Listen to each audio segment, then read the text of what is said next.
Hi hello good morning. So welcome back to journey with Pavideepu ನಿ vlog. So ನಿನ್ನೆ ಒಂದು ವಿಡಿಯೋನ ಅಪ್ಲೋಡ್ ಮಾಡಿದ್ದೆ. ಅದರಲ್ಲಿ ಬಂದುಬಿಟ್ಟು ನಾನು ತಮಿಳ್ನಾಡು ಟ್ರಿಪ್ ಏನು ಟೆಂಪಲ್ಗೆ ಹೋಗಿದ್ದೆ ಅದನ್ನು ಹಾಕಿದ್ದೆ. ಸೊ ಇವಾಗ ನಾನು ಹಾಕ್ತಿರೋ ವಿಡಿಯೋ ಬಂದುಬಿಟ್ಟು 2025 ತೆಗೆದಿದ್ದು. ಅದು ಮೇ ಮಂತಲ್ಲಿ ನನ್ನ ಯೂಟ್ಯೂಬರ್ ಒಬ್ರು ಇದ್ದರು. ಅಂದರೆ ನಾನು ಫಸ್ಟು ಓಲ್ಡ್ ಚಾನಲ್ ಇದ್ದಾಗ ಅದರಲ್ಲಿ 11.9 ಅಂದರೆ ಒಂದು 12K ಸಮಥಿಂಗ್ ಸಬ್ಸ್ಕ್ರೈಬರ್ಸ್ ಇದ್ದರು. ಸೊ ಅವಾಗ ಫ್ರೆಂಡ್ಸ್ ಆಗಿದ್ದರು. ಸೊ ಅವರ ಮಗು ಬರ್ತ್ಡೇಗೆ ಹೋಗಿದ್ದೆ. ಸೊ ಅಲ್ಲಿ ಒಂದಿಷ್ಟು ಜನ ಯೂಟ್ಯೂಬರ್ಸ್ನೂ ಕೂಡ ಮೀಟ್ ಮಾಡೋದಕ್ಕಾಯಿತು. ಒಂದಿಷ್ಟು ಜನ ಜೊತೆ ನಾನು ವೀಡಿಯೋ ಕ್ಲಿಪ್ಪಿಂಗ್ ಕೂಡ ತೊಗೊಂಡಿದ್ದೆ. ಸೊ ಅದನ್ನು ನಾನು ಹಳೆ ಚಾನಲಲ್ಲೇ ಹಾಕಬೇಕು ಅಂತ ಎಲ್ಲ ರೆಡಿ ಆಗಿತ್ತು. ಸೊ ಆ ಟೈಮಲ್ಲಿ ನನ್ನ ಓಲ್ಡ್ ಚಾನಲ್ನ ಬಿಡಬೇಕಾಯಿತು ನಾನು. ಸೊ ಅದಕ್ಕೋಸ್ಕರ ಅದೊಂದು ಮೆಮೊರಿಗೋಸ್ಕರ ಆ ವಿಡಿಯೋನೂ ಕೂಡ ಈಗ ಅಪ್ಲೋಡ್ ಮಾಡೋಣ ಅಂತ ಅಪ್ಲೋಡ್ ಮಾಡ್ತಾ ಇದ್ದೀನಿ. ಸೊ ಜಸ್ಟ್ ಫಾರ್ ಒಂದು ಮೆಮೊರಿಗೆ ಇರಲಿ ಅಂತ. ಯಾಕಂದರೆ ನಾನು ಎಷ್ಟು ಇಷ್ಟಪಟ್ಟು ಆ ಫಂಕ್ಷನ್ಗೆ ಹೋಗಿದ್ದೆ ಆ್ಯಂಡ್ ಆ ವೀಡಿಯೋಸ್ನೆಲ್ಲ ನಾನು ಹೆಂಗೆ ಮಿಸ್ ಮಾಡೋದು ಅಂತ ಗ್ಯಾಲರಿನಲ್ಲಿರೋವಂಥ ಒಂದಿಷ್ಟು ವೀಡಿಯೋಸಲ್ಲಿ ಇದು ನನ್ನ ಫೇವ್ರೆಟ್ ವೀಡಿಯೋ ಅಂತಲೇ ಹೇಳ್ಬೋದು. ಬಿಕಾಸ್ ಒಬ್ಬರು ಒಂದು ಸೋಷಿಯಲ್ ಮೀಡಿಯಾದಲ್ಲಿ ಫ್ರೆಂಡ್ ಇದ್ದವರ ಒಂದು ಫ್ಯಾಮಿಲಿ ಥರ ಟ್ರೀಟ್ ಮಾಡೋರ ಫಂಕ್ಷನ್ಗೆ ಹೋಗಿದ್ದು ಅಂತ ಹೇಳೋಕ್ಕೆ ಖುಷಿ ಆಗುತ್ತೆ. ಸೊ ಆ ಫಂಕ್ಷನ್ಗೆ ಹೋಗಿದ್ದು ಒಂದಿಷ್ಟು ವೀಡಿಯೋ ಕ್ಲಿಪ್ಪಿಂಗ್ ಇದೆ. ಸೊ ಅದನ್ನು ನಿಮ್ಮ ಜೊತೆ ಶೇರ್ ಮಾಡ್ಕೊಳ್ತೀನಿ. ಆ್ಯಂಡ್ ಯಾವ ಯೂಟ್ಯೂಬರ್ ಸಿಕ್ಕಿದ್ರು ಅಂತ ಕೂಡ ನಿಮ್ಮ ಜೊತೆ ಶೇರ್ ಮಾಡ್ಕೊಂಡಿದ್ದೀನಿ. ಸೊ ವೀಡಿಯೋನ ಸ್ಕಿಪ್ ಮಾಡಿದೆ, ಫುಲ್ ನೋಡಿ ಸಪೋರ್ಟ್ ಮಾಡಿ. ಸೊ ನಾವಿವತ್ತು ರೆಡಿ ಆಗಿಬಿಟ್ಟು ಹೋಗ್ತಾ ಇರೋದು. ನನ್ನ ಒಬ್ಬರು ಫ್ರೆಂಡ್, ಯೂಟ್ಯೂಬ್ ಫ್ರೆಂಡ್, ಅವರ ಮಗುದು 2nd ಇಯರ್ ಬರ್ಡೇ ಇದೆ. ಸೊ ಅದಕ್ಕೋಸ್ಕರ ಅಲ್ಲಿಗೆ ಹೋಗ್ತಾ ಇದ್ದೀವಿ. ಸೊ ಟೈಮ್ ಅರೌಂಡ್ 7:30 ಏನೋ ಆಗಿದೆ. 6 o'clock ಕೇಕ್ ಕಟ್ಟಿಂಗ್ ಅಂತ ವಾಟ್ಸಪ್ಪಲ್ಲಿ ಕಳಿಸಿದ್ರು ಅವರು.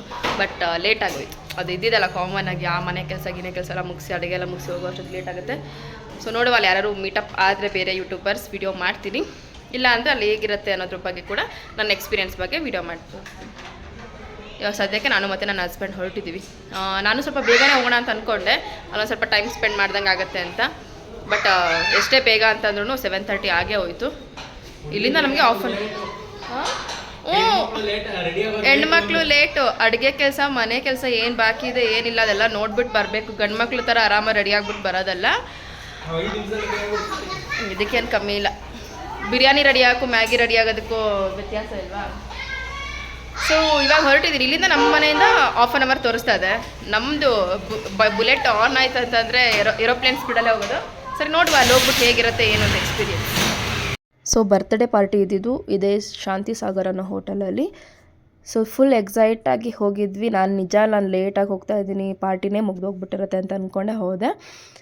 ಆದ್ರೂ ಕೂಡ ಇತ್ತು. ಸೊ ನೋಡ್ತಾ ಇರ್ಬೋದು ಅಲ್ಲಿ ಸ್ಟೇಜ್ ಮೇಲೆ ಸೋನು ಅವರು, ಗೊಂಬೆ ಮತ್ತು ಗೋಪಿ ಅಣ್ಣ ಎಲ್ಲ ಇದ್ದರು. ಇದು ಲಾಸ್ಟ್ ಇಯರ್ ವಿಡಿಯೋ, ಓಕೆನಾ? ಆ್ಯಂಡ್ ಇಲ್ಲಿ ರೂಪೇಶ್ ಅಣ್ಣ ಹೋಗ್ತಾ ಇದ್ದಾರೆ. ಆ್ಯಂಡ್ ಅವಳು ರಿಯಲ್ ನೇಮೇ ನಂಗೆ ಬಾಯಿಗೆ ಬರೋಲ್ಲ, ಪುನರ್ವಿ ಅಂತ. ಇವಾಗಲೂ ಅಷ್ಟೇ ನನ್ನ ಗೊಂಬೆ ಅಂತಲೇ ಮೈಂಡಲ್ಲಿರೋದು. ಅವಳು ರಿಯಲ್ ನೇಮ್ ಕೇಳಿದ್ರು ಬರೋಲ್ಲ. ಹಾಯ್ ಎಲ್ಲರಿಗೂ ಪವಿ ಬ್ಲಾಗ್ಸ್ ಕನ್ನಡ ಸಬ್ಸ್ಕ್ರೈಬರ್ಸ್ಗೆ ಥ್ಯಾಂಕ್ ಯು. ಒಳ್ಳೆಯದಾಗಲಿ, ಸಬ್ಸ್ಕ್ರೈಬ್ ಮಾಡಿ. ಎಲ್ಲರೂ ಬೆಳೀಲಿ. ಕಮ್ಮಿ ಇದ್ದಾರೆ ಆದರೂ ನಮಗೆ ಜಾಸ್ತಿ ಇದ್ದಾರೆ. ಎಲ್ಲರೂ ಬೆಳೀಲಿ. ಥ್ಯಾಂಕ್ ಯು ಇನ್ವೈಟ್ ಮಾಡಿದ್ದಕ್ಕೆ. ಖುಷಿ ಆಯ್ತು ಸೊ ಮಚ್ ಬಂದಿದ್ದಕ್ಕೆ.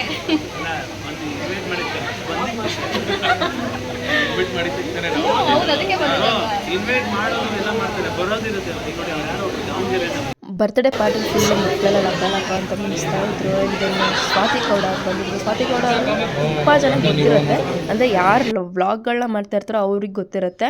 ಸೊ ನಾನು ಫಸ್ಟು ಹೋದಾಗಲೂ ಕೂಡ ಅವ್ರಿಗೆ ಕೇಳಿದ್ದು ಸ್ವಾತಿ ಗೌಡ ಬರ್ತಾ ಇದ್ದಾರಾ ಅಂತ. ಆ್ಯಂಡ್ ಸಡನ್ನಾಗಿ ನಾನು ಪಕ್ಕದಲ್ಲೇ ಹೋಗ್ಬೇಕಾದ್ರೆ ಹಾಯ್ ಅಂದೆ ರಿಪ್ಲೈ ಮಾಡಿದರು. ದೆನ್ ನೆಕ್ಸ್ಟ್ ಒಂದೊಂದು ಚಿಕ್ಕ ವೀಡಿಯೋ ಕ್ಲಿಪ್ಪಿಂಗ್ನ ತೊಗೊಂಡೆ. ಆ್ಯಂಡ್ ದೆನ್ ನೆಕ್ಸ್ಟ್ ನಾನು ಹೋಗಿದ್ದೆ ಪಟ ಅಂತ ಮಾತಾಡುವಂಥ ಸೌಂದರ್ಯ ಸಿಸ್ಟರ್ ಹತ್ರ. ಸೋನು ಅವರು ಇನ್ವೈಟ್ ಮಾಡಿದ್ರು, ಬರ್ಡೇಗೆ ಬಂದ್ವಿ. ಬಟ್ ನನಗೆ ಸೌಂದರ್ಯ ಸಿಸ್ಟರ್ ಬರ್ತಾರೆ ಅಂತ ಗೊತ್ತಿರಲಿಲ್ಲ. ಇನ್ಸ್ಟಾದಲ್ಲಿ ಒಂದೊಂದು ಸತಿ ಮೆಸೇಜ್ ಮಾಡ್ತೀನಿ, ಇವರಿಗೆ ರಿಪ್ಲೈ ಕೂಡ ಮಾಡ್ತಾರೆ. ಬಟ್ ಶಾಕಿಂಗ್ ಇದೆ ಇವ್ರು ಸಿಕ್ಕಿದ್ದು ನನಗೆ.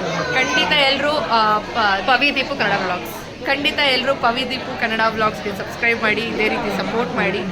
ತುಂಬ ಚೆನ್ನಾಗಿ ಮಾಡ್ತಾರೆ ವ್ಲಾಗ್ಸ್ ಎಲ್ಲ. ನಿಮ್ಮ ಸಪೋರ್ಟ್ ಎಲ್ಲ ಬೇಕು ಅವ್ರಿಗೆ. ಸೊ ದಟ್ ಅವರು ಒಂದು ಎಂಕರೇಜ್ಮೆಂಟ್ ಬಂದು ಅವರು ಇನ್ನೂ ಜಾಸ್ತಿ ವೀಡಿಯೋಸ್ ಮಾಡಿ ನಿಮ್ಮನ್ನೆಲ್ಲ ಎಂಟರ್ಟೈನ್ ಮಾಡಿ. ಹೌದು, ನಿಮ್ಮನ್ನು ನೋಡಿ ಸಿಕ್ಕಾಪಟ್ಟೆ ಖುಷಿ ಆಯಿತು. ನನಗೂ ಖುಷಿ ಆಯಿತು. ಫಸ್ಟ್ ಟೈಮ್ ಮೀಟ್ ಮಾಡ್ತಾರೆ and she is so beautiful. ವ್ಲಾಗಲ್ಲಿ ನೋಡೋದು ರಿಯಲಾಗಿ ನೋಡೋದು. Thank you. Okay, thank you. ಹೇಗಿದೆ ಬರ್ಡೇ ಪಾರ್ಟಿ? ಚೆನ್ನಾಗಿದೆ. ಫುಲ್ ಜನ ನಾನು ಲೇಟ್ ಆಯಿತು ಅಂತ ಅಂದ್ಕೊಂಡೆ. ಬಟ್ ಓಕೆ, ನಂಗೆ ಕಾಲ್ ಮಾಡಿದೆ ಬನ್ನಿ ಅಂತ ಅಂದರು. ಇವಾಗ ನಾನು ಊಟ ಕುತ್ಕೊಂಡಿರೋ ಒಂದು ಲೈನಲ್ಲೇ ಸ್ವಾತಿ ಗೌಡ ಅವರು ಆ್ಯಂಡ್ ರಂಜು ಅವರು, ಆಮೇಲೆ ಸೌಂದರ್ಯ ಅಕ್ಕ, ಅಣ್ಣ, ಆಮೇಲೆ ರಾಜು ಅಂಕಲು ಎಲ್ಲ ಇಲ್ಲೇ. ಸೀರಿಯಸ್ಲಿ ತುಂಬ ಜನ ಅಂದ್ಕೊಳ್ತಾರೆ ಒಬ್ಬೊಬ್ರಿಗೂ, ಅಂದರೆ ಏನು ವೀಡಿಯೋ ಕ್ರಿಯೇಟ್ ಮಾಡ್ತಾರೆ, ವ್ಲಾಗ್ ಮಾಡ್ತಾರೆ, ಅವನ್ನೆಲ್ಲ ಒಂದ್ಸತಿ ಮೀಟ್ ಆಗಬೇಕು ಅಂತ. ಸ್ವಾತಿ ಗೌಡರನ್ನ ಮೀಟ್ ಆಗಬೇಕು ಅಂತ ತುಂಬ ಜನ ಅಂದ್ಕೊಳ್ತಾರೆ. ಸೌಂದರ್ಯ ಸಿಸ್ಟರ್ ವ್ಲಾಗ್ ನೋಡಿದವರು ತುಂಬ ಜನ ನಿಮ್ಮನ್ನು ಮೀಟ್ ಆಗಬೇಕು ಅಂತ ಹೇಳ್ತಿರ್ತಾರೆ. ಬಟ್ ನೋಡಿ, ಅನ್ಎಕ್ಸ್ಪೆಕ್ಟೆಡ್ಲಿ ಅವರೆಲ್ಲ ನಮ್ಮ ಜೊತೆನೇ ಕುತ್ಕೊಂಡು ಊಟ ಮಾಡ್ತಾರೆ. ನಾವು ಅವ್ರನ್ನೆಲ್ಲ ಮಾತಾಡಿಸ್ತೀವಿ, ನಮ್ಮ ಬಗ್ಗೆ ನಾವು ಇಂಟ್ರಡ್ಯೂಸ್ ಮಾಡ್ತೀವಿ, ಹಾಯ್ ಹಲೋ ಅಂತ ಒಂದು ಸ್ಮೈಲ್ ಕೊಡ್ತೀವಿ ಅಂತ ಅಂದರೆ. ಊಟ ಎಲ್ಲ ಮುಗಿಸ್ಕೊಂಡು ಮನೆಗೆ ಬಂದ್ವಿ. ಆನ್ ದ ವೇ ಎಲ್ಲೂ ವಿಡಿಯೋ ಮಾಡೋದಕ್ಕಾಗಿಲ್ಲ. ಆನ್ ದ ವೇ ಏನು ವಿಡಿಯೋ ಮಾಡೋದಕ್ಕಾಗತ್ತೆ, ಅವ್ರಿಗೆ ಬಾಯ್ ಹೇಳಿದ್ವಿ. ಗೊಂಬೆದು ಒಂದಿಷ್ಟು ಫೋಟೋಶೂಟ್ ನಡೀತಾ ಇತ್ತು, ಒಂದಿಷ್ಟು ಕ್ಲಿಪ್ಪಿಂಗ್ನ ತೊಗೊಳೋ ಅದನ್ನು ಕೂಡ ಶೇರ್ ಮಾಡಿರ್ತೀನಿ. ಆ್ಯಂಡ್ ಗೋಪಿ ಅಣ್ಣ ಎಲ್ಲ ಇದ್ದರು. ಆ್ಯಂಡ್ ಸ್ವಾತಿ ಅವ್ರು ಆ್ಯಕ್ಚುಲಿ ಎಲ್ಲಿಗೋ ಉಡುಪಿಗೆ ಅವ್ರು ಹೋಗಿದ್ರು. ಅವರು ರಂಜಿತಾ ಅವರು, ಸುನಿ ಅಣ್ಣ ಇವರೆಲ್ಲ ಹೋಗಿದ್ರು. ಮೇ ಬಿ ಅವ್ರು ಟ್ರಾವೆಲ್ ಮಾಡಿ ಬಂದಿದ್ರು, ಸ್ವಲ್ಪ ಟಯರ್ಡ್ ಆಗಿದ್ರು ಅವರು. ಅವ್ರ ಹತ್ರ ಜಾಸ್ತಿ ಏನು ಕಾನ್ವರ್ಸೇಷನ್ ಆಗಿಲ್ಲ. ಬಟ್ ಮಾತಾಡಿದ್ರೆ ಏನು ವಿಡಿಯೋ ಮಾಡ್ಕೊಳಕ್ಕೆ ಹೋಗಿಲ್ಲ. ಅದಾದಮೇಲೆ ಏನು ಸೌಂದರ್ಯ ಸಿಸ್ಟರ್ ಜೊತೆ ಇದ್ದಿದ್ದು ಹಾಕಿದ್ದೀನಿ. ಆ್ಯಂಡ್ ಎಷ್ಟು ಜಾಸ್ತಿ ಏನು ಕ್ಲಿಪ್ಪಿಂಗ್ಸ್ ತೊಗೊಂಡಿಲ್ಲ. ಎಷ್ಟು ನಾವು ಹೋಗ್ಬೇಕಾದ್ರೆ 8:30 ಏನೋ ಆಗಿತ್ತು. ನೆಕ್ಸ್ಟ್ ಸ್ವಲ್ಪ ಹೊತ್ತಲ್ಲಿ ಇದ್ದು ಕುತ್ಕೊಂಡು ಹಂಗೆಲ್ಲ ಆಗಿಬಿಟ್ಟು ಆಮೇಲೆ ಬಂದ್ವಿ ಊಟ ಮಾಡಿಕೊಂಡು. ಅದೇನೋ ಗೊತ್ತಿಲ್ಲ, ಸ್ವಲ್ಪ ತಿಂದ್ರೂ ಹೊಟ್ಟೆ ಫುಲ್ ಅನ್ನಿಸ್ತು. ಐಸ್ ಕ್ರೀಮ್ ಒಂದು ಸ್ಯಾಟಿಸ್ಫ್ಯಾಕ್ಷನ್ ಲಾಸ್ಟಿಗೆ, ಅಂದರೆ ಸ್ಟಾರ್ಟಿಂಗಿಂದ. ಚಂಪಾಕಲ್ಲಿ ಚೆನ್ನಾಗಿತ್ತು. ಯಮ್ ಅಂತ ನನಗೆ ಫೇವ್ರೆಟ್ ಪನ್ನೀರು ಅದೇ ಇತ್ತು. ಅಂದರೆ ವೆಜ್ ಆದ್ರೂ ಊಟ ಚೆನ್ನಾಗಿತ್ತು. So satisfaction. ಆ್ಯಂಡ್ ನನಗೇನಾಯ್ತು ಗೊತ್ತಾ, ಲೇಟ್ ಆಗಿಬಿಟ್ಟಿದೆ ಅಂತ ಟೆನ್ಷನ್ ಆಗಿಬಿಡ್ತು. 6 o'clock ಇದ್ದಿದ್ದು. 6 o'clock ಅಂದರೆ ಎಕ್ಸಾಕ್ಟ್ ಅಷ್ಟೊತ್ತಿಗೆ ಹೋಗೋಕ್ಕಾಗಲ್ಲ. ಅಟ್ಲೀಸ್ಟ್ ಒಂದು 7 ಗರಲ್ಲಿ ಇರೋಣ ಅಂತ ಅಂದ್ಕೊಂಡಿದ್ದೆ. ಆಮೇಲೆ ಗೊತ್ತಲ್ಲ, ಈ ಅಡುಗೆ ಮಾಡಿಕೊಂಡು ಮನೆ ಕ್ಲೀನ್ ಮಾಡಿಕೊಂಡು ಗ್ಯಾಸ್ ಆಫ್ ಇದೆಯಾ ಆನ್ ಇದೆಯಾ, ಮತ್ತು ಹಸ್ಬೆಂಡ್ ರೆಡಿ ಆದ್ರೆ ಆಮೇಲೆ ನಾನು ಯಾವ ಔಟ್ಫಿಟ್ ಹಾಕೊಳ್ಳೋದು ಹಂಗೆ ಹಿಂಗೆ ಅಂದ್ಕೊಂಡು ಯೋಚನೆ ಮಾಡ್ಕೊಂಡು ಲೇಟ್ ಆಗೇ ಹೋಯ್ತು. ಆಮೇಲೆ ಫೋನ್ ಮಾಡಿದೆ ಸೋನು ಅವ್ರಿಗೆ. ಆಮೇಲೆ ಗೋಪಿ ಅಣ್ಣ ಮಾತಾಡಿದ್ರು, ಅಣ್ಣ ಬರ್ತ್ಡೇ ಇನ್ನೂ ಇದೆಯಾ ಅಂದೆ. ಅಯ್ಯೋ ಇದೆ, ಬನ್ನಿ ವಾ ಅಂತ ಅಂದರು. ನೆಕ್ಸ್ಟ್ ಹೋಗ್ಬಿಟ್ಟು ಅಲ್ಲಿ ಸೋನು ಅವ್ರದ್ದು ಗೊಂಬೆದು ಸೇಮ್ ಔಟ್ಫಿಟ್ಟು, ಗೋಪಿ ಅಣ್ಣಂದು ಸೇಮು. ಬಟ್ ನಂದು ಫುಲ್ ಗೌನು, ಆಮೇಲೆ ಸೋನು ಅವರು ಫುಲ್ ಗೌನು, ಗೊಂಬೆನೂ ಫುಲ್ ಗೌನು. ಅದಕ್ಕೆ ಗೋಪಿ ಅಣ್ಣ ಕೇಳ್ತಾಯಿದ್ರು, ಏನು ಮಾತಾಡ್ಬಿಟ್ಟು ಹಾಕೊಂಬಂದಿದ್ದೀರಾ, ಹೇಳಿದ್ರಾ ನೀವು ಆಲ್ರೆಡಿ ಅಂತ ಹೇಳಿದರು. ಸೊ ಚೆನ್ನಾಗಿತ್ತು. ಏನೋ ಫಸ್ಟ್ ಟೈಮ್ ಮೀಟ್ ಮಾಡ್ದಂಗೆ ಅನಿಸಿಲ್ಲ. ಯಾಕಂದರೆ ಯಾವಾಗಲೂ ಚಾಟ್ ಅಥವಾ ಈ ಥರದಲ್ಲಿ ಕಾನ್ವರ್ಸೇಷನ್ ಆಗ್ತಾ ಇರುತ್ತೆ. ಸೊ ಬಟ್ ಫಸ್ಟ್ ಟೈಮ್ ಹೋಗ್ಬಿಟ್ಟು ಎಕ್ಸ್ಪೀರಿಯೆನ್ಸ್ ಮಾಡಿದ್ದಲ್ವಾ, ಥರ ಚೆನ್ನಾಗಿತ್ತು. ಅಂದರೆ ಏನೋ ಫಸ್ಟ್ ಟೈಮ್ ನೋಡ್ತಾ ಇದ್ದೀನಿ ಅಂತೆಲ್ಲ ಏನೋ ಆ ಥರ ಫೀಲ್ ಅನಿಸಿಲ್ಲ. ಬಟ್ ನನ್ನ ಹಸ್ಬೆಂಡ್ಗೆ ಅನಿಸಿರ್ಬೋದು, ಅವರಿಗೆಲ್ಲ ಅದೆಲ್ಲ ಹೊಸ್ದಲ್ವಾ. ಸೊ ನನಗೆ ಅನ್ನಿಸ್ದೆ ಹೊಸ್ದ ಅಂತ ಗೋಪಿ ಅಣ್ಣನೆಲ್ಲ. ಆ್ಯಕ್ಚುಲಿ ಗೋಪಿ ಅಣ್ಣ ನೋಡಿದ ತಕ್ಷಣವೇ ಏನಂತ ಎಲ್ಲ ನೋಡಿದ್ದೀನಿ ಅಂತ ಹೇಳ್ಬಿಟ್ಟು ಶೇಕ್ ಹ್ಯಾಂಡ್ ಮಾಡಿದರು. ಮೇ ಬಿ ಇವರು ಎಲ್ಲ ಕಡೆ ಓಡಾಡ್ತಿರ್ತಾರಲ್ವ ವರ್ಕ್ಗೋಸ್ಕರ. ಸೊ ಮೇ ಬಿ ಅಲ್ಲೆಲ್ಲ ನೋಡಿರ್ಬೋದು. ಆ್ಯಂಡ್ ನನಗೆ ನಿಜ ಹೇಳ್ಬೇಕಂದ್ರೆ 1% ಕೂಡ ಏನೋ ಅಂತ ಹೇಳ್ತಾರಲ್ಲ, ಅಯ್ಯೋ ಎಲ್ಗೋ ಹೊಸ್ದಾಗಿ ಹೋಗಿದ್ದೀವಿ ಏನೋ ಅಂತ. ಬಟ್ ನನಗೆ ನನ್ನ ಹಸ್ಬೆಂಡ್ ಮೇಲೆ ಸ್ವಲ್ಪ ಇದಿತ್ತು, ಇವರೇನೋ ಸ್ವಲ್ಪ ಶೈ ಫೀಲ್ ಮಾಡ್ಕೋಬೋದೇನೋ. ಯಾಕಂದರೆ ನಾವು ಹಿಂಗೆ ಫೋನ್ ಹಿಡ್ಕೊಂಡು ಹಾಯ್ ಹಲೋ ಫ್ರೆಂಡ್ಸ್ ಅಂದ್ಕೊಂಡು ಈ ಥರ ಮಾತಾಡ್ಕೊಂಡು ಇರ್ತೀವಿ. ಅವರು ಕೂಡ ಅದೇ ಥರ ಯೂಟ್ಯೂಬ್ ಚಾನಲ್ನ ಮಾಡ್ಕೊಂಡಿರ್ತಾರೆ. ಸೊ ಅದೊಂಥರ ಬೇರೆ ಥರ ಇರುತ್ತೆ. ಇವ್ರಿಗೆ ಅದೆಲ್ಲ ಹೊಸ್ದಲ್ವಾ. ಸೊ ಹಾಗಾಗಿ ಏನು ಅನ್ಕೋತಾರೋ ಅಂತ ಕೇಳಿದೆ, ಬೋರ್ ಆಗ್ತಿದೆಯಾ ಬೇಜಾರಾಗ್ತಿದೆಯಾ ಅಂತೆಲ್ಲ. ದೆನ್ ನೆಕ್ಸ್ಟು ಇಲ್ಲ ಅಂತ ಅವ್ರು ಆರಾಮಾಗಿದ್ದರು. ಆಮೇಲೆ ಚೆನ್ನಾಗಿತ್ತು, ಹೊಸ ಎಕ್ಸ್ಪೀರಿಯೆನ್ಸು. ನಾರ್ಮಲಾಗಿ ಫ್ಯಾಮಿಲಿ ಇದಕ್ಕೆಲ್ಲ ಹೋಗ್ತಾ ಇರ್ತೀವಿ, ಒಂಥರ ಫ್ಯಾಮಿಲಿ ಥರನೇ ಫೀಲ್ ಆಯಿತು. ಊಟ ಚೆನ್ನಾಗಿತ್ತು. ಆ್ಯಂಡ್ ಸ್ವಾತಿ ಗೌಡರ ನೋಡಿ ಖುಷಿ ಆಯಿತು. ತುಂಬ ಇಷ್ಟು ಹತ್ರದಿಂದ ಮಾತಾಡಿಸಿದ್ದು ಖುಷಿ ಆಯಿತು. ಆ್ಯಂಡ್ ಸೌಂದರ್ಯ ಅಕ್ಕ ಸಖತ್ತಾಗಿ ಮಾತಾಡಿದರು.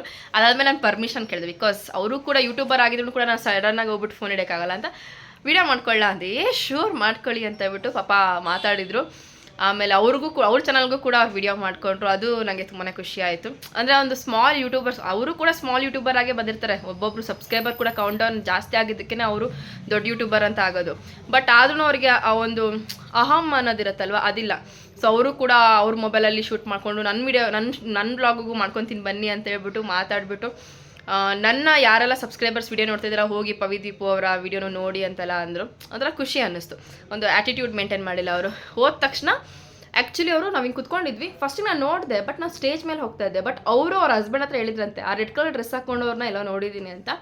ಬಟ್ ನಾನು ನೋಡಿದೆ ಅವ್ರು ಹಿಂಗೆ ಹೋಗ್ತಾ ಇದ್ರು, ನಾನು ಸ್ಟೇಜ್ ಮೇಲೆ ಹೋಗಬೇಕಿತ್ತು ವಿಶ್ ಮಾಡೋದಕ್ಕೆ. ದೆನ್ ನೆಕ್ಸ್ಟ್ ಅವ್ರು ಕುತ್ಕೊಂಡಿದ್ರು. ಹೋಗ್ಬಿಟ್ಟು ನನ್ನ ಹಸ್ಬೆಂಡ್ ಹತ್ರ ಹೇಳಿ ಮೊಬೈಲ್ ಮಾತ್ರ ಎತ್ಕೊಂಡಿದ್ದೆ, ಬಿಕಾಸ್ ವೀಡಿಯೋ ಮಾಡ್ಕೋಬೇಕಿತ್ತಲ್ವ. ಅದಕ್ಕೆ ಹೋಗಿ ಹಿಂಗೆ ಮುಖ ನೋಡಿಬಿಟ್ಟು ಹಾಯ್ ಅಂತ ಹೇಳಿದೆ. ಅವರು ಹಾಯ್ ಅಂತ ಹೇಳಿದರು. ಬಿಕಾಸ್ ಅವ್ರು ಸ್ವಲ್ಪ ಅಂದರೆ ರೆಕಗ್ನೈಸ್ ಯಾರು ಅಂತ ಮಾಡೋದಕ್ಕೆ ಸ್ವಲ್ಪ ಕಷ್ಟ ಆಗುತ್ತಲ್ಲ. ದೆನ್ ನೆಕ್ಸ್ಟ್ ನಾನು ಈ ಥರ, ನನ್ನ ಹೆಸರು ಪವಿತ್ರ, ನಂದು ಪವಿದೀಪು ಕನ್ನಡ ವ್ಲಾಗ್ಸ್ ಅಂತ ಯೂಟ್ಯೂಬ್ ಚಾನಲ್ ಇದೆ ಅಂದಾಗ, ಹಾಂ ಕರೆಕ್ಟು ನಿಮ್ಮನ್ನು ನಾನು ಎಲ್ಲೋ ನೋಡಿದೆ ಅಂತ ನನ್ನ ಹಸ್ಬೆಂಡ್ಗೆ ಹೇಳ್ದಂಗೆ. ಹಿಂಗೆ ಅಂದಾಗ ಅವ್ರು ಮಾತಾಡ್ಬೇಕಾದ್ರೆ ಕುತ್ಕೊಂಡು ನನ್ನ ಕೈ ಹಿಡ್ಕೊಂಡೇ ಮಾತಾಡಿದರು.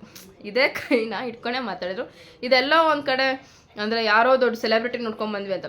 ಅವರು ನಾವು ವೀಡಿಯೋದಲ್ಲಿ ನೋಡ್ತೀವಿ ಅಂತ ಅಂದಾಗ, ಈಗ ನಾರ್ಮಲ್ ಈಗ ನಂದೊಂದು ಯೂಟ್ಯೂಬ್ ಚಾನಲ್ ಇದೆ, ಅದೇ ಥರ ಅವ್ರದ್ದು ಒಂದು ಯೂಟ್ಯೂಬ್ ಚಾನಲ್ ಇರುತ್ತೆ. ಅದಕ್ಕೆ ಒಂದಿಷ್ಟು ಜನ ವ್ಯೂವರ್ಸ್ ಇರ್ತಾರಲ್ವ, ಅವ್ರಿಗೆ ಒಂದು ಫೀಲ್ ಇರುತ್ತೆ, ನಾವು ಡೈಲಿ ಇವ್ರು ವೀಡಿಯೋ ನೋಡ್ತೀವಿ, ಅವತ್ತರ ಮೀಟ್ ಅದು ಹೆಂಗಿರುತ್ತೆ ಹಂಗೆ ಅಂತ.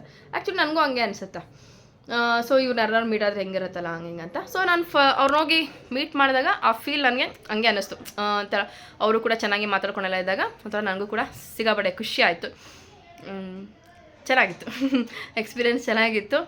ಸ್ವಾತಿ ಗೌಡ ಜೊತೆ ವೀಡಿಯೋ ಮಾಡ್ಕೊಳಕ್ಕಾಗಿಲ್ಲ. ಜಸ್ಟ್ ಸ್ಟೇಜ್ ಮೇಲೆ ಹೋಗ್ಬೇಕಾದ್ರೆ ಸ್ವಾತಿ ಅಂತ ಕರೆದಾಗ ಹಾಯ್ ಅಂದಿದ್ದು ಅಷ್ಟೇ ವೀಡಿಯೋ ಕ್ಲಿಪ್ಪಿಂಗ್ ಇದೆ. ಅವ್ರ ಹತ್ರ ಜಾಸ್ತಿ ವೀಡಿಯೋ ಮಾಡ್ಕೊಳಕ್ಕೆ ಹೋಗಿಲ್ಲ ನಾನು. ಜಸ್ಟ್ ಕಣ್ ತುಂಬ ನೋಡ್ಕೊಂಡೆ ಅಷ್ಟೇ ಅವ್ರನ್ನ. ಸುನಿ ಅಣ್ಣನ ಆ್ಯಕ್ಚುಲಿ ವೀರ್ನ ನಾನು ಹಿಂಗೆ ಮಾಡಿದೆ, ಓಕೆನಾ, ಈ ಕೈಯಲ್ಲಿ ಹಿಂಗೆ ಮಾಡಿದೆ. ಆ್ಯಂಡ್ ಸುನಿ ಅಣ್ಣ ಅವರ ಅಮ್ಮ ಬಂದಿದ್ರು, ಅವ್ರನ್ನ ಮಾತಾಡಿಸ್ಬಿಟ್ಟು ಹೇಳ್ದೆ ನಾನು, ನಿಮಗೆ ನಾನು ಯಾರಂತ ಗೊತ್ತಿರಲ್ಲ, ಬಟ್ ನನಗೆ ನೀವು ಯಾರಂತ ಗೊತ್ತು ಅಂತ ಹೇಳಿದೆ. ಆಮೇಲೆ ರಾಜು ಅಂಕಲ್ ಬಂದಿದ್ರು, ಅವ್ರನ್ನ ಮಾತಾಡಿಸ್ದೆ. ಆ್ಯಂಡ್ ರಂಜು ಅವ್ರು ಬಂದಿದ್ರು, ಬಟ್ ರಂಜು ಅವ್ರನ್ನ ಮಾತಾಡ್ಸೋಕ್ಕಾಗಿಲ್ಲ. ಆಮೇಲೆ ಅಷ್ಟೇ ಇಷ್ಟು ಜನ ಮಾತಾಡಿಸ್ಕೊಂಡು ಆ್ಯಂಡ್ ಸೋನು ಅವ್ರನ್ನ, ಗೋಪಿ ಅಣ್ಣನೆಲ್ಲ ಮಾತಾಡ್ಸ್ಕೊಂಡು ಬಂದಿದ್ದು ಖುಷಿ ಅನ್ನಿಸ್ತು. ಸೊ ನನ್ನ ಡೇ ಈ ಥರ ಹೋಯ್ತು ಇವಾಗ, ಅಂದರೆ ಬರ್ಡೇಗೆ ಹೋಗಿ ಬಂದಿತ್ತು.